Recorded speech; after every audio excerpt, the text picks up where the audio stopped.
Are some of Trump's cabinet picks in trouble? They are, and I will explain why, what's happening behind the scenes tonight. We had our first press conference with Karoline Leavitt. We have a reporter who was there talking about the mood in a room, all that, Senator Ron Johnson and more coming up on I'm Right.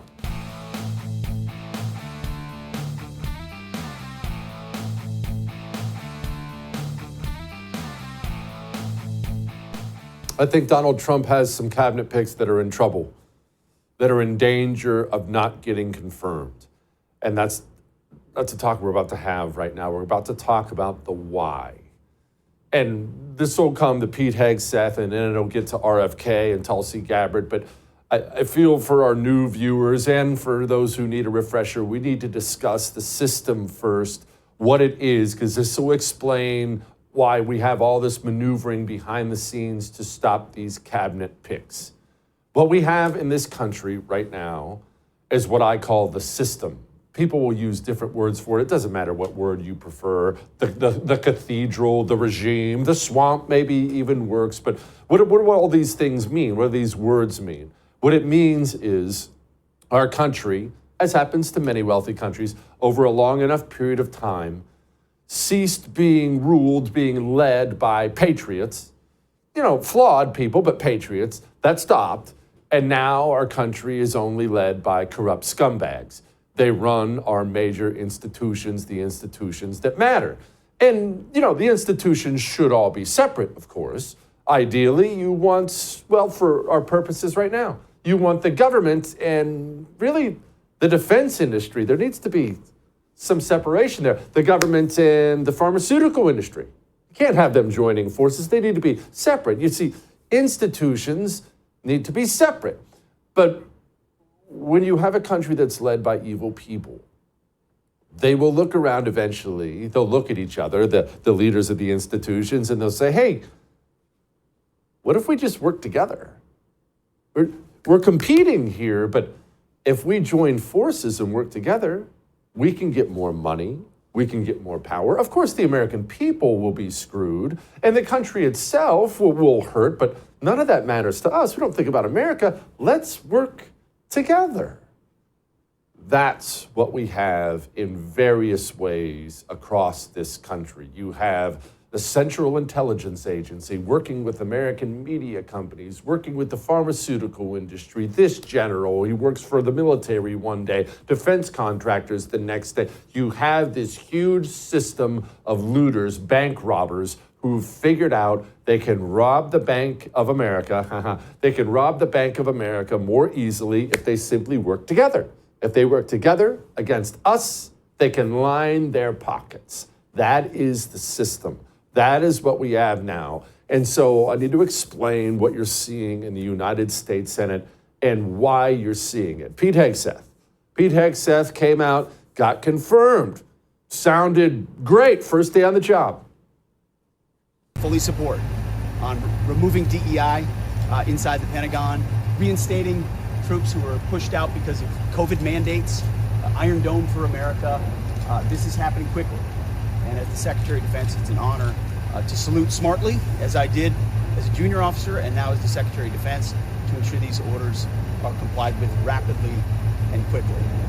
Every moment that I'm here, I'm thinking about the guys and gals in Guam, in Germany, Fort Benning and Fort Bragg, on missile defense sites and aircraft carriers. Our job is lethality and readiness and warfighting. We're going to hold people accountable. Sounds good, right? But why was it so close at all?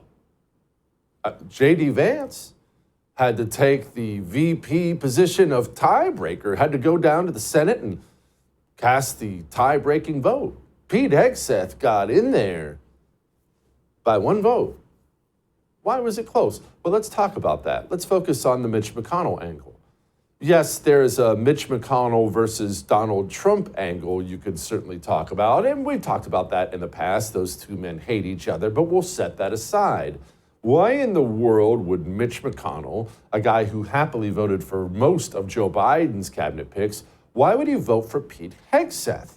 Was it the scandal? Well, you know what? Pause on that for a moment. Let's talk about the scandal. Because right before the confirmation vote, there was all of a sudden a brand new scandal about Pete Hegseth.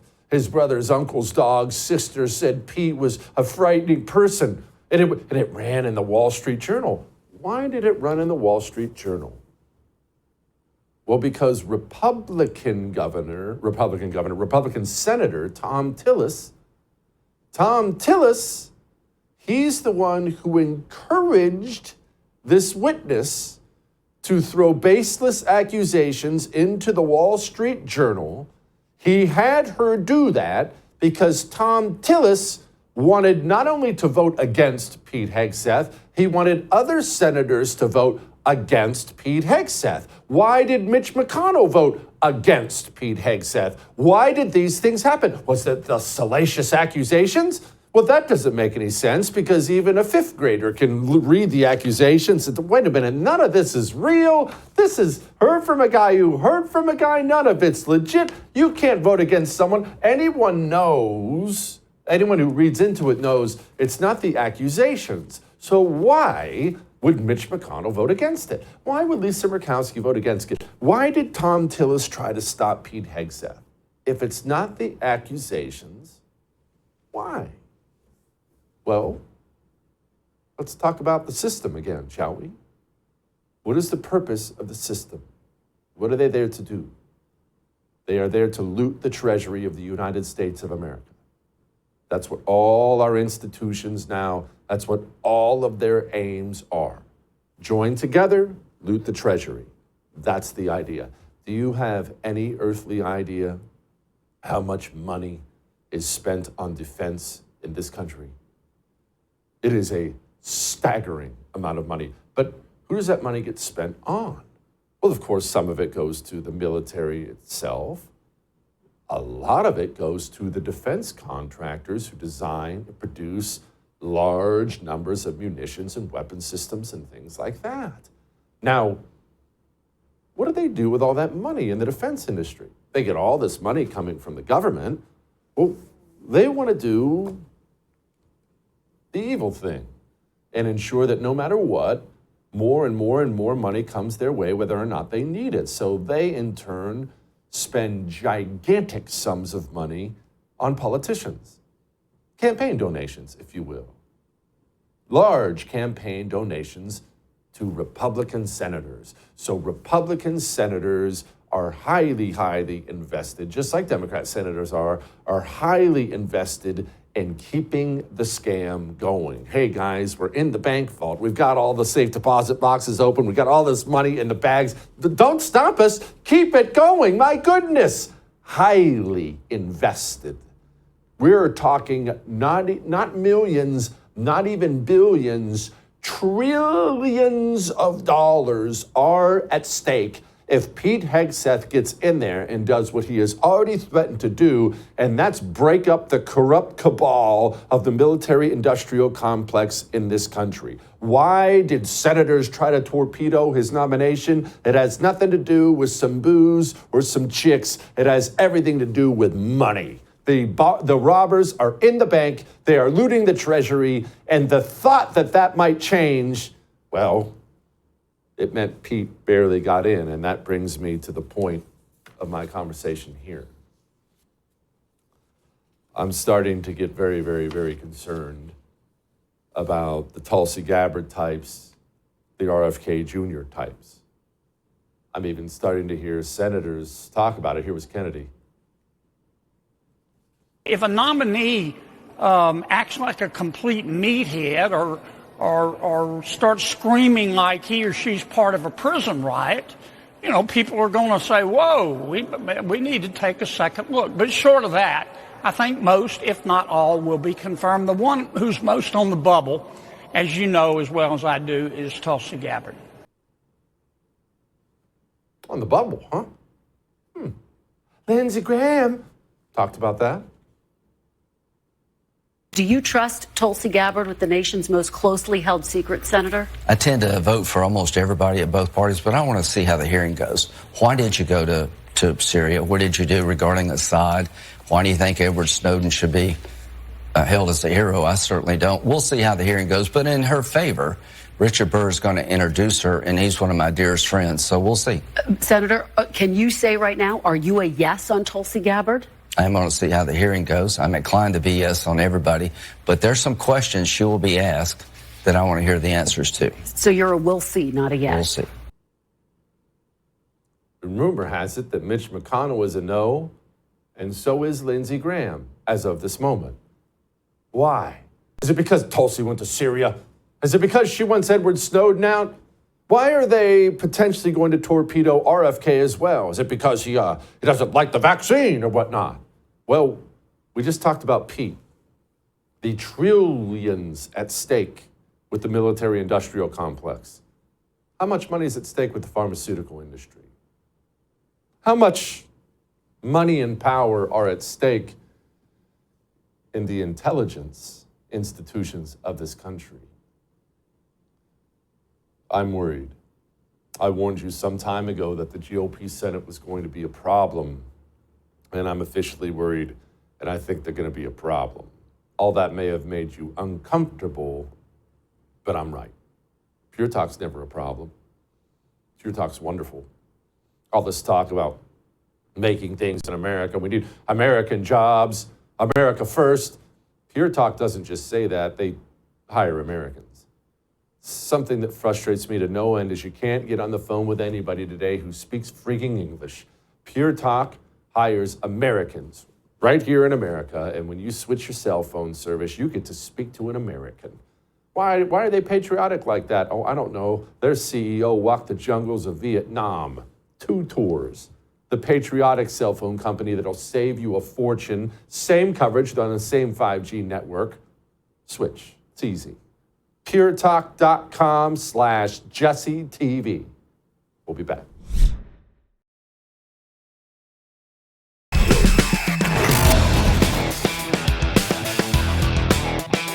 It's time for the rubber to meet the road for RFK Jr. Now, I'm rooting hard for RFK Jr. I want him to get in, and I want him to mix things up with the corrupt health cabal we have in this country. But I am concerned, officially concerned. Leaks coming out all over the place. Jack Posobiec talking about today. Mitch McConnell's a no. Lindsey Graham's might be a no.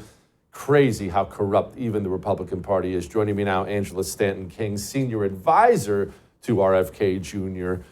Okay, Angela, you're the senior advisor. I want him in there. I'm pretty sure you want him in there. Is he going to get in there? I believe he is. I believe that this is not a matter of politics. This is a matter of people. And I think that we're all tired of the fighting, right? And it's time for us to put people over party. Who doesn't want to be healthy? Making America healthy, making sure that our children are healthy. This is not a political issue. It's kind of just the right thing to do. The last 4 years have passed. We all had to experience it, those of us that were blessed enough to live through it. And we know that there are some serious health concerns that need to be addressed in our country. Not only that, my community in particularly, we know that there has been high rates of heart disease, autism, sickle cell anemia, all type of things that impact our community, cancer, and we need to look into it. Is there another route to making sure that America is healthy? And I don't think that anyone should have a problem with that. And I know that we're hearing a lot of stuff, but I think that just kind of comes with the territory. I don't really have any doubts at all. I strongly believe that RFK is going to get in, and I strongly support the Unity Party. I believe that Trump and RFK are going to make one hell of a difference, and I'm here to witness it. Angela, can you explain why anyone would oppose the things you're talking about? Some things, like you mentioned in the beginning, they go beyond politics, Republican, Democrat, whatever. Surely everyone wants everyone to be healthy. Surely everyone wants someone to look into the food, into the drugs we take, into the thing. Why is that controversial? Well, I guess you probably have to look into some people's pockets and see where their money is coming from. People sometimes tend to, fall silent or fight for things that keep them rich, when it comes to making a decision to doing the right thing or keeping your pockets fat and worrying about yourself. There are some people that do that. But I think overall, America is winning. The spirit of America is winning. The American people are winning. And I have faith that Bobby is going to be confirmed on tomorrow. Tell people about your background for those unfamiliar with you. I obviously am, but what's your story? Wow, well, I've got an awesome book out there called King, Trump, Kennedy, and it tells the story of me being rescued by King, pardoned by Trump, and positioned by Kennedy. About 21 years ago, I spent some time in a Georgia State prison on a nonviolent crime. And there I gave birth to my daughter chained to a bed, got out of prison with nowhere to go. I ended up falling into the hands of Alveda King, working with her and her family on community restoration for 20 years. Then Trump ran for office. He was working on criminal justice reform. Alveda asked me if I'd go in and share my story. I went in. Trump not only made it illegal for them to chain women to the bed during childbirth, but he also passed the First Step Act, and he gave me a full and unconditional pardon. I continued to work with the Trump administration on criminal justice reform, and then COVID hit, and that's when I met Robert F. Kennedy, and I ended up going across America with Robert F. Kennedy and defeat the mandates, fighting for our medical freedom. And then that led to me being a senior advisor on his campaign and also being partially responsible for bringing him and Trump together and forming the Unity Party. And it just tells the story about how the most unlikely of alliances can come together, fight for what's right, and do what's best for the American people. Angela, you've got to walk us through that, because it came out of nowhere for me. I do this for a living, and you wake up one day and Trump's got RFK on stage with him at a rally, and everyone's cheering for him, and it was out of nowhere. It's all like, my goodness, everyone came together. How'd you pull that one off?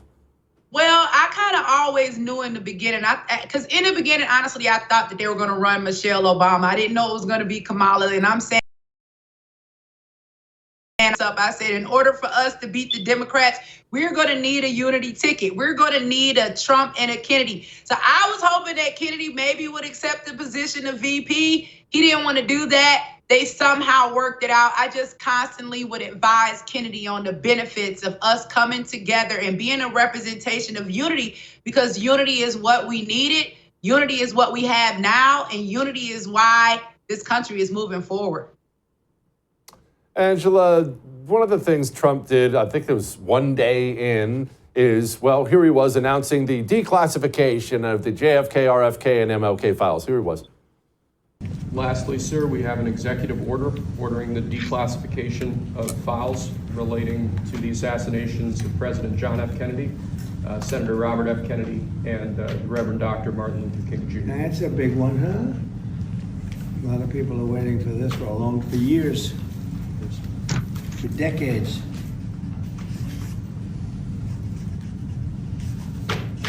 And everything will be revealed.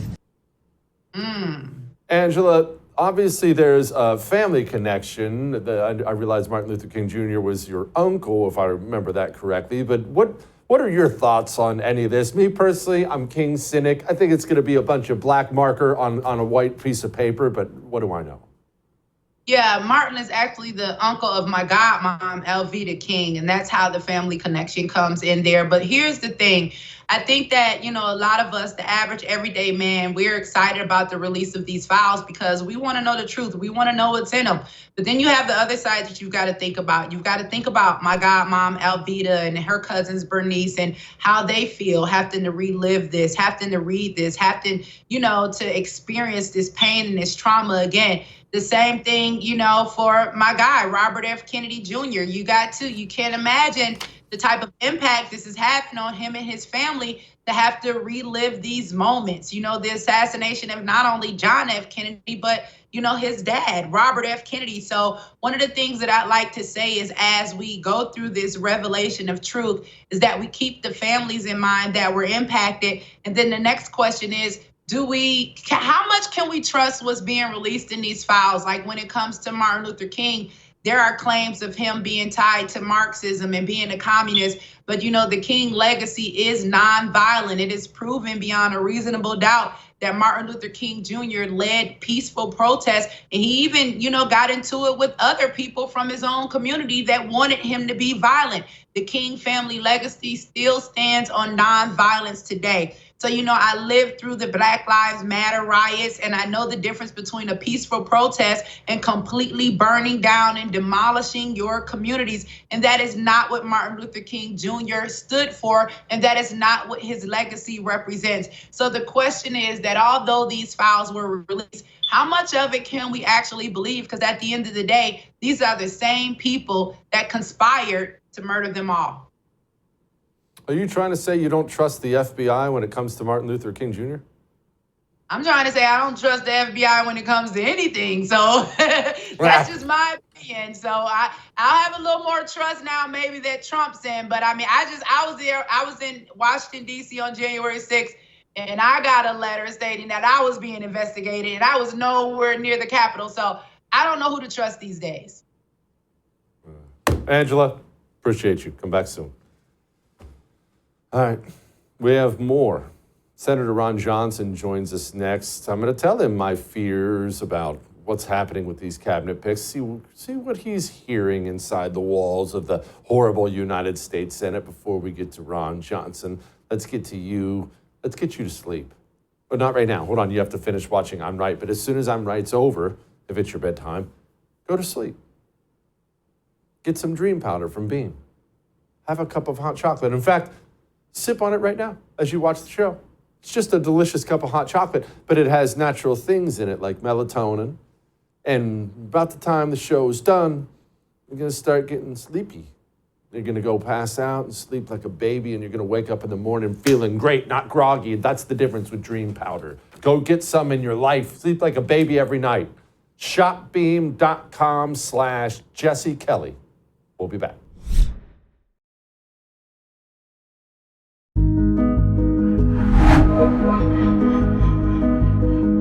Donald J. Trump is the person who determines who his cabinet is, not these publications that I think, frankly, have lost relevance. The Senate will Tulsi ultimately Gabbard's, decide. Well, the Senate will provide advice and consent, as is its constitutional obligation, but I feel confident that Tulsi Gabbard will ultimately get through. I don't share that confidence, especially after what happened with Pete Hegseth. I'm not entirely confident about RFK Jr. either, but then again, I talk on the television for a living, and Senator Ron Johnson's actually there, so maybe we should rely on him. Joining me now, Senator, a great one from the state of Wisconsin, Senator Ron Johnson. Okay, Senator, Pete Hegseth got by the hair on his chinny chin. We had to have J.D. Vance come down and save him. Now we have RFK. Now we have Tulsi. What's it looking like? It's very hard to predict. I think we really need presidential leadership. If he wants these nominees, he's going to have to fight for them, might have to twist a few arms. Yeah, I just came from a Republican Senate lunch and specifically talking about Bobby Kennedy's nomination, just pointed out that, what Bobby Kennedy wants to do is enormously popular with the American public. We want to know what is causing this explosion in chronic illness. Honestly, we want to know what causes autism. The dramatic increase in that tragic disease. So I've gotten to know Bobby. He's very science-based. If more science comes along or something, more truth is revealed, he'll change his opinion based on that. So I do know that a number of my colleagues who I've spoken with that were skeptical of Bobby before they sat down and talked with him came away very, very impressed with his level of knowledge. His open-mindedness as well. So again, I just ask my colleagues to be open-minded toward this nomination, and I certainly hope President Trump, pulls out all the stops to fight for him and Tulsi. Senator, what are the concerns? Let's focus on him for now. What are the concerns with him? Because, nothing you said there is even remotely controversial. Republican, Democrat, everybody who wouldn't want us to be healthier, fewer diseases, who wouldn't want to dig into autism stuff. So if there's hesitation, what is it? Well, the people who don't want us digging into that, remember I had a health and nutrition second opinion event with Bobby Kennedy and Dr. Casey Means and other nutrition experts. One of the, I think, best snippets of testimony came from Dr. Chris Palmer, a psychiatrist who does a lot of work on nutrition and mental health. He said, they don't want to know the root cause of these problems. So if you're producing a drug or processed food or use chemicals and pesticides, that type of thing that might be a contributor or the main cause of these things, that's going to disrupt your multi-billion-dollar business model. So those are the people that may not want to see the truth revealed on this, but the American people want to know. We want to be healthy. We don't want to be harmed by chemicals or other toxins, or certainly not pharmaceuticals. So, what is interesting, when I did my unofficial whip count early on in this process, whether it's Republican or Democrat senator, the conversation almost were identical. They say, there's so much that Bobby's fighting for and pushing that I just love, I just really agree with. But, and the buts were, stance on vaccines, impact on agriculture if we start finding that certain pesticides could be a problem. Just his stance on pro-life, I think he's certainly answered that. President Trump will set the policies there, and he'll absolutely adhere to those things. So, again, talking to people who have relayed to me their conversation with Bobby, they were very impressed, and I hope we'll get their support. Now let's switch gears to something that's more complicated and a bit more shadowy. Tulsi Gabbard, because of the position she's going for. We've got multiple U.S. senators saying on the bubble, John Kennedy on the bubble, Lindsey Graham certainly sounded like as of this moment he's a no, although he said that in Senate speak. What's the concern with Tulsi Gabbard? I think she posed, gobbling up all of our information and wanted greater privacy. And she's basically now in support of a program that does protect, our First Amendment and our constitutional rights. So I think just relies on whether people are willing to agree that she has changed her position and probably has a little bit more nuanced stance. And I think probably something that more reflects mine. I want to make sure that law enforcement has the tools to keep us safe, but I also want to make sure that law enforcement absolutely protects our constitutional rights. And I would say that hasn't been true in the past. We've seen exactly how the FISA courts were lied to, and how some of these programs were used against the United States president. Because when we last re-upped these programs, we were always told, show me one American citizen whose constitutional rights have been violated. I can show you President of the United States whose constitutional rights are violated. So there are problems with that. There are concerns. We need to fix those programs to protect Americans' constitutional rights. But I think that's the big question mark with some of my colleagues with Tulsi. Senator, the FISA court itself, it was obviously put there as some sort of a shield so this couldn't be just abused, but it's not a shield. I forget what the last number was that I looked at. It's something like 98, 99% approval. A freaking monkey with a stamp could go in there and work apparently at the FISA court. So if the FISA court isn't the shield it should be, does a shield exist?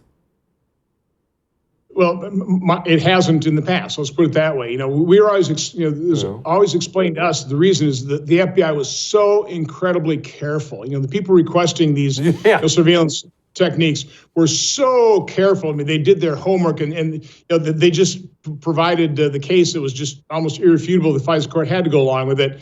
Now we found out that's just not the case. So again, that's why these programs have to be reformed. I voted for reauthorization in the past.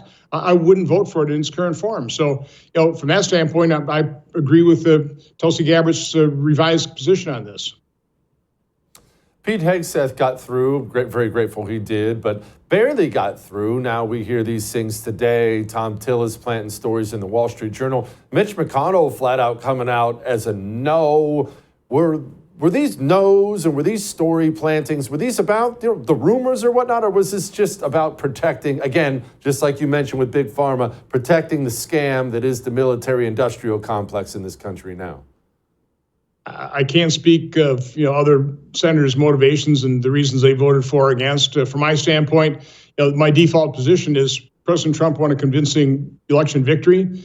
He's the one who decides who he wants serving his cabinet. He'll be responsible for the people he puts in there. And my default position, barring something that was completely disqualifying. And again, the last-minute rumors, boy, that sure had the reminder of Brett Kavanaugh. So again, you can't believe what people that the legacy media trots out to try and destroy a nominee. So I think most of my colleagues just ignored that. Let's talk about spending as we wrap this thing up here. I'm hearing from people inside of your building that there are spending bills coming, big fat spending bills coming, like World War II spending levels that we are apparently going to keep maintaining. What's going on with the spending? So my favorite topic, 2025 is, halfway in the can by the time we're going to have to deal with that. So it's going to be a mess. What I'm concentrating on is 2026 and beyond. We've been stuck at this pandemic level of spending. We were at $4.4 trillion in 2019. Then we went on a massive spending spree, spent $6.6 trillion in 2020, and basically didn't reduce it. We've averaged $6.5 trillion over the last 5 years. Last year we spent $6.9.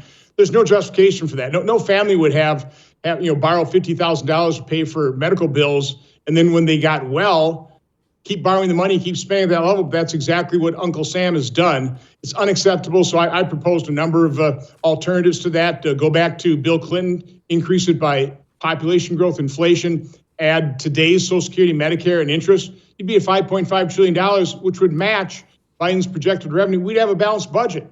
Again, I don't think Bill Clinton spent too little in 1998. You could do it with Obama, we'd be at 6.2, or use Trump's last budget that he submitted. The projections for 2025 would land us at about $5.5 trillion, $6 trillion when you plus it up for Social Security and Medicare. So from my standpoint, that's the range, somewhere between $5.5, $6.1 trillion versus the $7 trillion we're going to spend probably this year. It's just completely unsustainable. It's unjustified, and I'm pushing hard. I'm on Senate Budget Committee and Finance Committee, so I've got some say in terms of what happens here. Oh, gosh. Well, we're rooting for you, Senator. Keep going. Thank you. All right. We have more. First press conference was today. It was spicy. We'll talk about that with Curtis and Reagan next.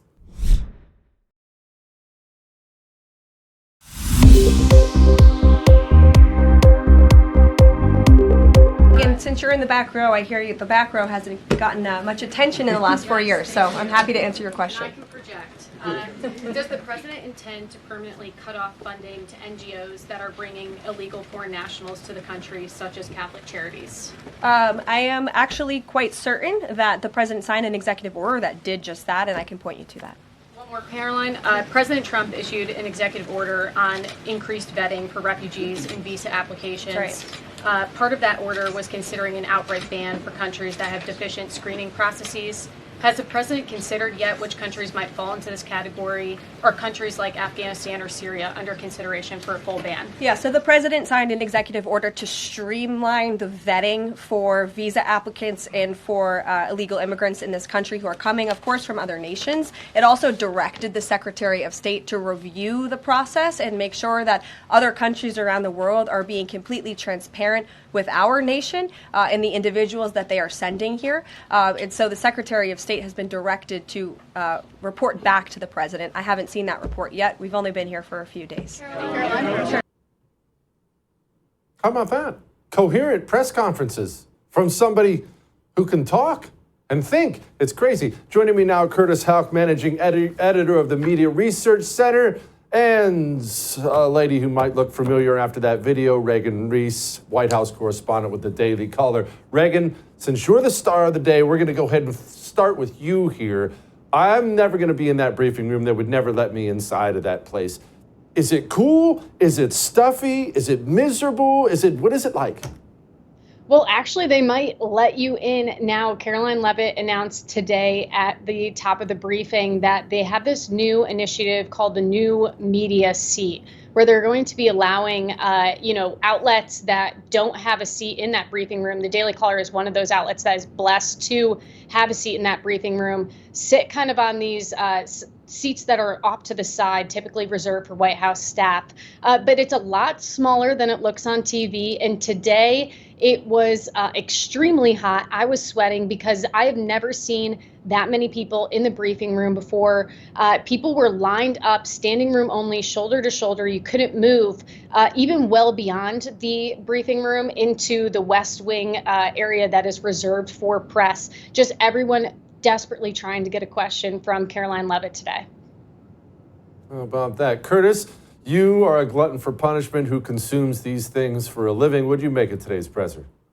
Yeah, Jesse, I've been watching briefings since the last year of the Obama administration with Josh Earnest. So I've been around the block a few times, and it was really interesting to see. And some of the notes that I jotted down as I was listening to Karoline speak to Reagan and all sorts of other reporters, She had substance and she was firm. It was declarative. It was kind of like, it was drinking from a fire hose. It's like a press conference listening to President Trump. So on this first briefing, she's already representing the president well. She's worked for him for a number of years, obviously. By our buddy Sager and Jetty's counts, he pegged at about 21, 22 different outlets that were called on. And that was the thing, Jesse. The AP, CBS, even Fox News, CNN, they all still got their questions in. They were all still called on, but they only got one or two questions because Karoline kept things moving. She kept going to include people like Reagan at the Daily Caller, or friends at the New York Post, Right Side Broadcasting, or OAN, Turning Point USA, Breitbart's Matthew Boyle was the second questioner. The first question went to Axios's Mike Allen. So I think it's just a breath of fresh air to cover all sorts of outlets, that cover all sorts of American, walks of American life, including April Ryan, if that kind of thing interests you.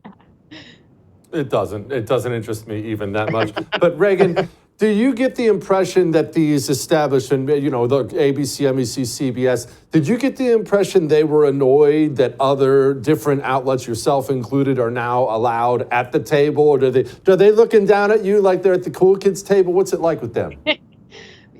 Totally. So it's actually like this unspoken rule that the first question is supposed to go to the Associated Press. And when Karoline tossed the first questions to these new media chairs, Axios and Breitbart, I feel like there was a tension in the room, and I wish I could have seen the faces of the correspondents. Even beforehand, I heard chatter from my colleagues around me who were anxious about what possible changes that Karoline Leavitt would be announcing at the top of the press briefing to the briefing room, worried that it's going to take away this privilege that they have. And also another key sign that the media is a little uneasy with the current setup is that the room absolutely erupted when Karoline said that she wouldn't be taking any more questions. I cannot think of the last time that the room erupted when Karine Jean-Pierre walked off and said that she wasn't going to take any more questions. There was no real hunger to keep asking Karine Jean-Pierre more questions, and there should have been, because we saw her far more than we see the president. And even in this past week, President Trump has taken questions 11 times from the press. That is nearly double the amount of times that President Biden spoke to the press in his first week. And so, there's definitely a little bit of frustration, and I'm curious to see how this all boils over. I love it. Their pain nourishes me. Curtis, in other news, Jim Acosta, he rage quit on air. It is never a good time to bow down to a tyrant. I've always believed it's the job of the press to hold power to account. I've always tried to do that here at CNN, and I plan on doing all of that in the future. One final message. Don't give in to the lies. Don't give in to the fear. Hold on to the truth and to hope. Even if you have to get out your phone, record that message. I will not give in to the lies. I will not give in to the fear. Post it on your social media so people can hear from you too. Okay, Curtis, could you please explain this? Because Jim Acosta should get down on his knees every night and thank the good Lord above that there's any outlet that will pay him to be a talentless loser on television. Why would he quit an outlet that's paying him to do so? Was this one of these quit or be fired type things? Yes, I was going to say I think CNN put him in a position where he wasn't going to be laid off. So he had to be, you can't fire me, I quit situation. Mm-hmm. He was the chance to go to midnight Eastern to 2 a.m. Of course, that didn't want to do that. Speaking of like bowing and praying on our knees at night, Jim Acosta wants a world where we all get on our knees and pray and thank Jim Acosta for the work that he has done on behalf of the country. He wants to portray himself as a martyr, like Tobey Maguire's Spider-Man at the end of Spider-Man 2, when he's passed like he's on a cross through the back of the subway car after he saves all those people. Jim Acosta is the most pompous prick that exists in the liberal media. He's the perfect caricature for the first Trump era, and almost single-handedly a source or symbol foil for why the press have lost their credibility, why the people at the front of the room are going to get way less attention this time around than they did in the first administration, and why people like Reagan in the back are going to get way more attention. His little hogwash book failed. going to mornings failed, going to evening or weekend nights failed. Jim Acosta probably going to go to a Substack now or something stupid like that. He's going to end up like one of these John Harwood types. He's just going to be a poster on Blue Sky or Mastodon or whatever, shouting into the void like he's some anchor man when actually he's just some loser talking to himself in the corner. He strikes me as a guy who would have one of those real limp-wristed handshakes, like you're shaking hands with the dead fish. I bet he is. Reagan, have you ever shaken his hand? Does he have a limp-wristed handshake? No, I've never seen him. I think they pulled him off the White House beat before I had the opportunity, the honor and the privilege to get that handshake. So maybe next time. Reagan, who's the biggest jerk in the corporate press you've met? Be honest. Ooh, that's a tough one.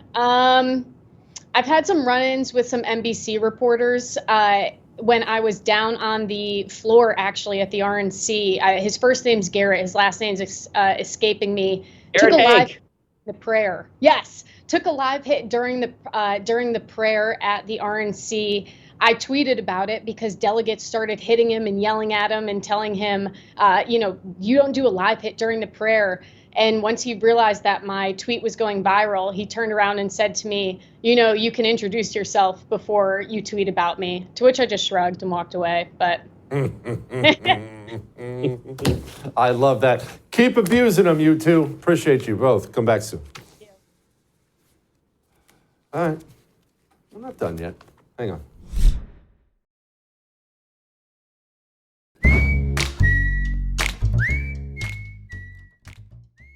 All right. It is time to lighten the mood. And I don't know, maybe this is going to darken your mood, darken mine. Remember all the drones? The drones across the East Coast, and we were told that it was, Chinese gravity propulsion systems and aliens and stuff, and I wanted so badly for it to be something cool like that. But Karoline Leavitt today at the press conference kind of shot holes in that. Update on the New Jersey drones.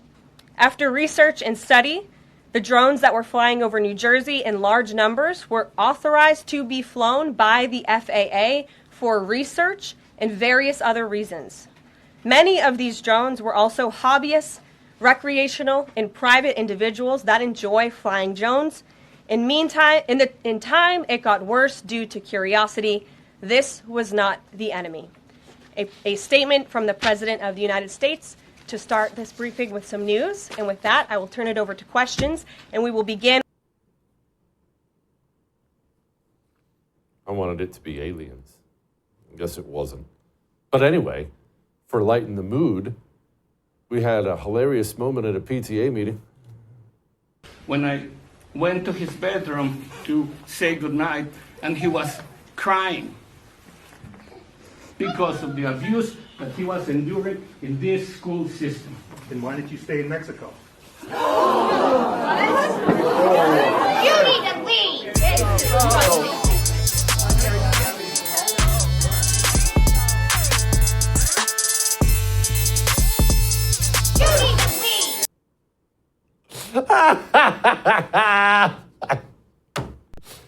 I'll see you tomorrow.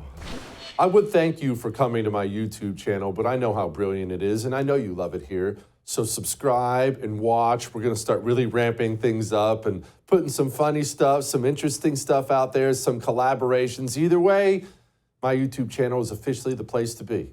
So stick around.